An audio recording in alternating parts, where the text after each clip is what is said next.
और वज़ीर-ए-आज़म इमरान खान साहब ने कराची के लिए पहले भी फ़ंड का ऐलान किया था, लेकिन वो फ़ंड्स कराची को मिल नहीं सके। और इसी तरह अभी वज़ीर-ए-आज़म ने अंदरून सिंध के लिए अरबों रुपए के फ़ंड्स का ऐलान किया और इस फ़ंड्स को खर्च करने का रोड मैप भी बना लिया।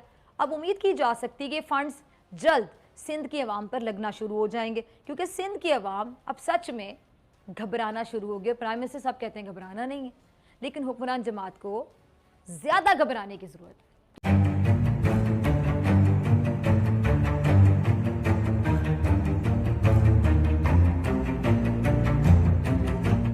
पार्टी की कोर्ट में जा गिरी और पीपल्स पार्टी ने कह लिया कि बेहतर सियासी चाल चली।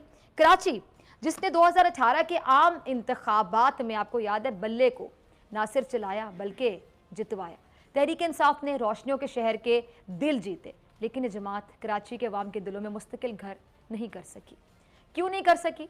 कारकर्दगी को लेकर यहाँ से जीतने वाले नुमाइंदों के अवाम से राब्ते में ना रहने तक बहुत सी वजूहात हैं, जो PTI की शिकस्त की वजह भी करार दी जा सकती हैं।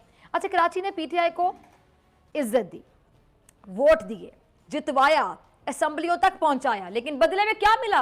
वज़ीर-ए-आज़म बार बार कहते हैं कि अब कराची को टाइम दूंगा, अब दूंगा, अब दूंगा, लेकिन वो लम्हा नहीं आया। कराची वालों के लिए ऐलान किए गए विफाकी पैकेज का कुछ फ़ायदा कराची के आम आवाम तक पहुंच सका नहीं, कुछ पहुंच सका, जिसका बदला आवाम की तरफ से कह लें कि बदला ले लिया गया। अब ये भी ठीक है कि 2018 में लियारी से बिलावल साहब को आम इंतखाबात में शिकस्त का सामना करना पड़ा और ये पीपल्स पार्टी के लिए किसी धचके से कम नहीं था, लेकिन अब ये साबित हो चुका है कि पीपल्स पार्टी का गिरता हुआ ग्राफ एक बार फिर से ऊपर जा रहा है। लेकिन लम्हा फिक्रिया अगर किसी के लिए है तो बल्ले वालों के लिए, तहरीक इंसाफ वालों के लिए, क्योंकि ज़िमनी इंतखाब क्या होता है आपको पता है? अवामी रद्द अमल होता है, जिसे मैंने पहले कहा बदला, अवाम ने बदला लिया। हुकूमती पॉलिसीज़ के बारे में आप ये कह सकते हैं कि ये पैमाना कहा जा सकता है अवामी मकबूलियत को नापने का, और ये बताता है एक्चुअली कि हुकूमती इक़दामात को अवाम कैसे देखते हैं। इसलिए कराची का नतीजा तहरीक इंसाफ के लिए वाज़ेह पैगाम है। ख़तरे की घंटी कह दूँ तो गलत नहीं होगा, यानी वो अपनी छोड़ी हुई सीट का दिफा नहीं कर सकी। आपने देख लिया कि तहरीक इंसाफ को ज़िमनी इंतखाबात में शिकस्त पर शिकस्त हो रही है। क्या लम्हा फ़िक्र नहीं इनके लिए?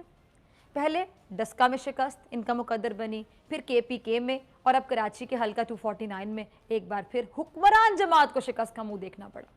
और हकीकत में मेरे ख्याल से अब हुकूमत को यकीनी तौर पर सोचना होगा कि आखिर क्या वजह है हर जगह शिकस्त की। और तहरीक इंसाफ की हुकूमत पहले ही आपको पता है कौमी असम्बली में चंद नशिस्तों के फ़र्क से खड़ी है, और अब एक सीट इसने अपने हाथ से खो दी। अब सवाल ये कि अगर खदशात थे कि तहरीक इंसाफ को यहाँ सियासी मार पड़ सकती है, तो उसने ये सीट खाली क्यों की? सीट खाली होने का रिस्क किसी भी सूरत तहरीक इंसाफ अफोर्ड नहीं कर सकती थी। ऑपोजिशन तो हुकूमत को पहले आपको पता गिराना चाहती है, मौके ढूंढती है। अब ऐसे में तो हुक्मरान जमात को फूंक फूंक कर कदम रखना चाहिए था, लेकिन कराची के इस इंतखाबी मार्के में लग ये रहा था कि तहरीक इंसाफ जीतना ही नहीं चाहती। तहरीक इंसाफ के उम्मीदवार अमजद आफरीदी की इंतखाबी मुहिम मुतासर को नहीं रही, और वो बहुत बुरे तरीके से इस इंतखाब में आपने देखा कि क्लीन बोल्ड हो गए। अच्छा, अवाम को क्या लगता है? अवाम को लगता है कि हुकूमत की गलतियों या कह लें कि ना तजर्बा कारियों ने उनकी ज़िंदगी मुश्किल बना दी है, और शायद इसका बदला उन्होंने वोट के ज़रिए कराची के ज़िमनी इंतखाब में हुकूमत से ले लिया है। अच्छा, ये भी कहा जा रहा है कि ये सिर्फ एक हल्के की शिकस्त नहीं है, बल्कि कराची से PTI के सफाया होने का आगाज़ है। अब जनाब वज़ीर-ए-आज़म गौर कर लें कि उन्होंने इसका क्या हल निकालना है और कैसे निकालना है, क्योंकि अभी PTI हुकूमत के पास मेरे ख्याल से अपनी गलतियों के इज़ाले के लिए मज़ीद कुछ टाइम है। चलिए, ये 2 साल तो है ना।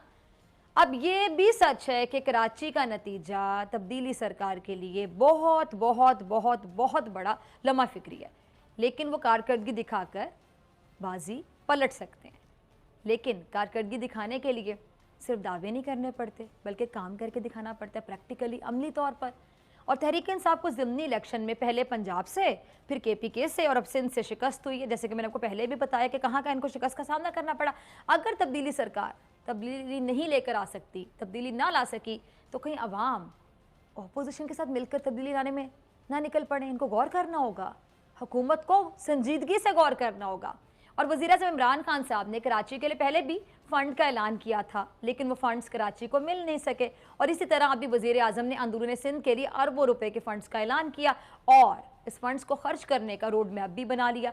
اب امید کی جا سکتی کہ فنڈز جلد سندھ کی عوام پر لگنا شروع ہو جائیں گے، کیونکہ سندھ کی عوام اب سچ میں گھبرانا شروع ہو گئے۔ پرائم منسٹر صاحب کہتے ہیں گھبرانا نہیں ہے، لیکن حکمران جماعت کو زیادہ گھبرانے کی ضرورت ہے، کیونکہ اگر یہ ڈیلیور نہیں کر پائی تو پھر اگلے الیکشن میں تحریک انصاف کو بہت بھاری سیاسی نقصان اٹھانا پڑ سکتا ہے۔